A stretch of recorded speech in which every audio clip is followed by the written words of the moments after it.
Hello বন্ধুরা, আশা করি সকলে ভালো আছেন।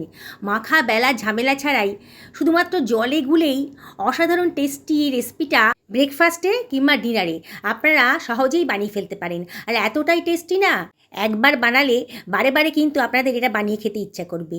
আর বানাতে লাগবে মাত্র 10 মিনিট। 2 বাটি মতো ময়দা একটা বড় বোলে নিয়ে নিয়েছি। এবার তো দিয়ে দিচ্ছি 2খানা ডিম।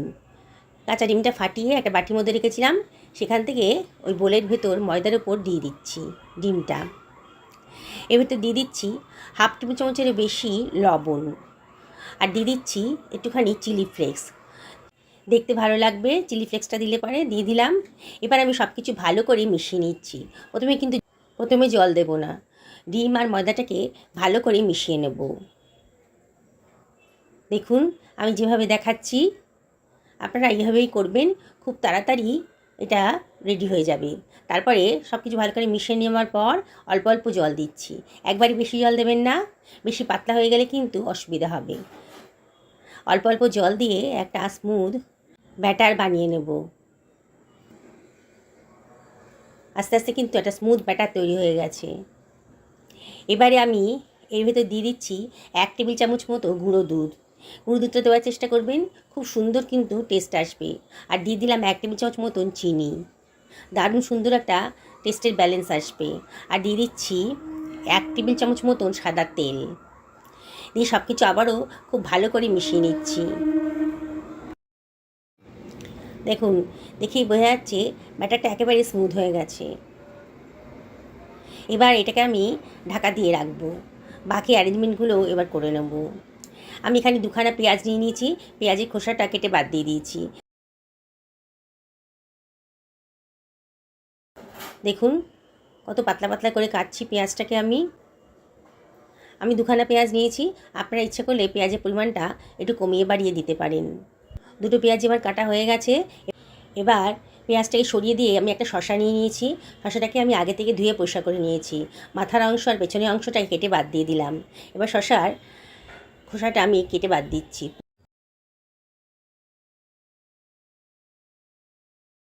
পাতলা পাতলা করে কেটে নিচ্ছি।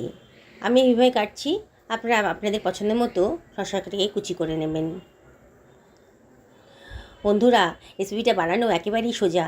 যে দেখবে না একবারেই সে কিন্তু অনায়াসেই বানিয়ে ফেলতে পারবে। মানে বিগিনার্সদের কথা বলছি। কতগুলো কাঁচা লঙ্কা নিয়ে নিয়েছি, আগে থেকে ধুয়ে পরিষ্কার করে নিয়েছিলাম। কাঁচা লঙ্কাটাকেও কুচি কুচি করে কেটে নিচ্ছি। এত টেস্টি আর হেলদি রেসিপি আজকে তৈরি হয়ে যাচ্ছে, আর অল্প সময়ের ভেতর। খানিকটা ধনেপাতা নিয়ে নিয়েছি, ধনেপাতাটাকেও আগে থেকে ধুয়ে পরিষ্কার করে নিয়েছিলাম। এবার ধনেপাতাটাকে কুচি কুচি করে কেটে নিচ্ছি। সব কিছু কাটা আমার হয়ে গেছে। এবারে আমি একটা বড় বোলের ভেতরে পেঁয়াজ কুচিটা দিয়ে দিলাম, আর দিয়ে দিচ্ছি শসা কুচিটা। এর ভেতরে আমি দিয়ে দিচ্ছি কাঁচা লঙ্কা কুচি। এবারে ধনেপাতা কুচিটাও এর ভেতর দিয়ে দিলাম। আপনারা শুধু দেখুন কত তাড়াতাড়ি হয়ে যাচ্ছে। 1 টেবিল চামচ মতো চাট মশলাও দিয়ে দিলাম, 1 টেবিল চামচ মরিচের গুঁড়ো দিলাম, আর 1 টেবিল চামচ বিট লবণ দিলাম। দারুণ সুন্দর একটা টেস্ট আসবে বিট লবণটা দেওয়ার ফলে। এবারে সব কিছু আমি ভালো করে মিশিয়ে নিচ্ছি। খুব ভালো করে মিশিয়ে নেবেন, নাহলে নুনটা যদি সব জায়গায় ভালো মতো না মেশে তাহলে এক জায়গায় নোনতা নোনতা হবে, আর একটা জায়গায় পানসে পানসে লাগবে। তাই খুব ভালো করে এগুলো সব মিশিয়ে নেবেন। দেখুন বন্ধুরা, খুব ভালো করে মেশানো হয়ে গেছে। আপনারা দেখুন কত অল্প সময়ের ভেতর কত সুন্দর স্বাদের একটা রেসিপি আজকে তৈরি হতে চলেছে। একটা বাটির ভেতর আমি খানিকটা 5 টেবিল চামচ মতন টমেটো সস নিয়ে নিয়েছি। এর ভেতর দিয়ে দিলাম 1 টেবিল চামচ মতো অরিগানো, আর দিয়ে দিচ্ছি 1 টেবিল চামচ সোয়া সস। আপনাদের কাছে যদি অরিগানো না থাকে তাহলে দেবেন না। এবার সব কিছু ভালো করে মিশিয়ে নিচ্ছি।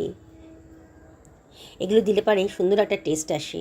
খুব ভালো করে এগুলো মিশিয়ে নিলাম চামচ দিয়ে। এটা মাত্র 10 মিনিটের মধ্যেই রেডি করে দিতে পারবেন। সকালের ব্রেকফাস্ট কেন, রাতে ডিনারও কিন্তু এটা বানিয়ে ফেলতে পারবেন। দেখুন আমি ঢাকাটা তুলে দিয়েছি, ব্যাটারটা কিন্তু একটু নাড়াচাড়া করে দিচ্ছি, একটু গুলিয়ে নিচ্ছি ব্যাটারটা। দেখুন কত সুন্দর করে সেট হয়ে গেছে, একেবারে স্মুথ ব্যাটারটা তৈরি হয়ে গেছে। দেখুন ঘনত্বটা দেখুন। এবারে একটা ফ্রাই প্যান আমি গরম করতে দিয়ে দিয়েছি। ফ্রাই প্যানের উপর আমি একটু অয়েল ব্রাশ করে দিচ্ছি। এটা বানাতে খুব অল্প পরিমাণ তেল খরচ হবে। এবার ব্যাটারটা বানিয়েছিলাম আবারও একটু ঘেটে নিচ্ছি। যখনই বানাবেন তখনই কিন্তু ব্যাটারটা একটু উপর নিচ করে ঘেটে নেবেন। 1.5 হাতা মতো ব্যাটার আমি ফ্রাই প্যানের উপর দিয়ে দিয়েছি, হাতা দিয়ে একটু ছড়িয়ে দিচ্ছি।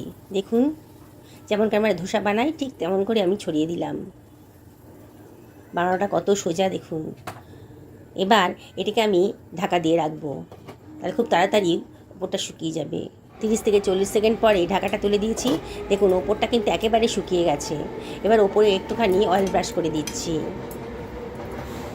দিয়ে এটাকে একটু উল্টে দেবো, তাহলে ওপর পোর্শনটাও আবার ভালো মতন ভাজা হয়ে যাবে। দেখুন সুন্দর একটা কালার এসছে, দেখেই মনে হচ্ছে যে আমার পরোটাটা একেবারে সুন্দরভাবে ভাজা হয়ে গেছে। এবারে আমি গ্যাসের ফ্লেমটা একেবারে লোতে রেখে দিয়েছি, দিয়ে পরোটাটার ওপর দিয়ে দিচ্ছি সসটা, যেটা বানালাম সেই সসটা দিয়ে দিচ্ছি। ভালো করে চামচ দিয়ে মাখিয়ে নিলাম। তারপরে আমি দিয়ে দিচ্ছি যে স্যালাডটা বানিয়েছিলাম সেটাও দিয়ে দিলাম একটা সাইড করে। এবার খুন্তিটা দিয়ে সাইড থেকে আমি এটাকে ফোল্ড করে দিচ্ছি। দেখুন ফোল্ড করা হয়ে গেছে। খুন্তি দিয়ে চেপে চেপে ভালো করে এটাকে ভেজে নিচ্ছি। গ্যাসের ফ্লেমটা লোতেই রেখে দিয়েছি। এভাবে ওলট পালট করে আমি ভালো করে ভেজে নেব। দেখুন খুব সুন্দর করে ভাজা হয়ে গেছে, দেখেই মনে হচ্ছে। এটা খেতে গেলে কোনো তরকারির প্রয়োজন হবে না। তাই বলছি, যখন রুটি তরকারি খেতে ইচ্ছা করবে না, রাতের ডিনারে কিন্তু এটা চটজলদি বানিয়ে নিতে পারেন। একটা হয়ে গেছে, আমি আরেকটাও ভেজে দেখাচ্ছি। বন্ধুরা, রেসিপিটা যদি ভালো লাগে তাহলে একটা লাইক করবেন, বন্ধু বান্ধব আত্মীয় স্বজনের সঙ্গে শেয়ার করবেন, আর অবশ্যই কমেন্ট করে জানাবেন যে আপনাদের এই চটজলদি রেসিপিটা, ব্রেকফাস্টের রেসিপিটা আপনাদের কীরকম লাগলো। দেখুন বন্ধুরা, কথা বলতে বলতে কিন্তু আরেকটাও আমি ভেজে নিচ্ছি। পুরনো বন্ধুদেরকে অনেক ধন্যবাদ, তাদের সাপোর্টের জন্যে আজকে আমি এতদূর আসতে পেরেছি। অনেক অনেক অনেক ধন্যবাদ আপনাদেরকে। তাও আমি আপনাদেরকে আবার রিকোয়েস্ট করব যে রেসিপিটা যদি ভালো লাগে, আজকের রেসিপিটা যদি ভালো লাগে তাহলে লাইক করবেন, আর অবশ্যই কমেন্ট করে জানাবেন যে আপনাদের কেমন লেগেছে। আর নতুন বন্ধুদেরকে আমি রিকোয়েস্ট করব আমার চ্যানেলটা সাবস্ক্রাইব করার জন্যে। পাশে থাকা বেল আইকনটা অবশ্যই ক্লিক করে দেবেন, তাহলে আমি যখন ভিডিও ছাড়ব তখনই কিন্তু আপনারা নোটিফিকেশানটা পেয়ে যাবেন। আমি সবসময় চেষ্টা করি ঘরে থাকা সামান্য উপকরণ দিয়েই টেস্টি টেস্টি রান্না করার জন্যে। তাই আমার রান্নাগুলো আপনাদের কীরকম লাগছে অবশ্যই আপনারা কমেন্ট করে জানাবেন। দেখুন দোকানে অনেক দামি জিনিস দিয়ে কিন্তু অনেক ভালো ভালো রান্না করা যায়। ঘরে থাকা সামান্য উপকরণ দিয়ে যদি সুন্দর রান্না করতে পারি, তাহলে কেন দোকান থেকে কিনে পয়সা নষ্ট করতে যাব। দেখুন আমি আর একটা ডিম পরোটাও বানিয়ে নিয়েছি।